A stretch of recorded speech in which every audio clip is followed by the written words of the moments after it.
लल्लन साहब के तरफ से बहुत रुपये का दान मालिक सुखी रखे। अब हमारे बीच एक बहुत सुंदर कलाकार गिरिचंद, इनका कैसेट ग्रुप का विशेषता गा गा कर पूरे यूट्यूब पर भेजे हैं। आप गिरिचंद साहब भजन की सेवा करेंगे। गुरु भगवान की चाचे दरबार की, भक्त भगवान की, योगी छत्रपति साहब की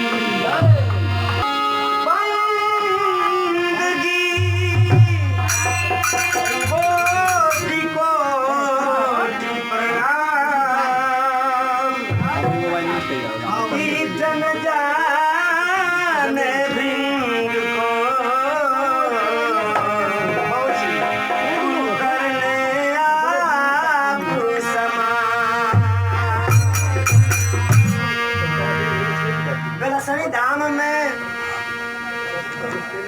रातों दिन दया बरसेला। 4 लाइन भजन से सेवा बा, कहना बा।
गुरु कबीर साहब की जय, समस्त परिवार की जय, भगवान की जय, सदगुरु बाल योगी महाराज साहब की जय, संत समाज की जय, भंडारा कराने वाले भक्त की जय, साहेब सतनाम।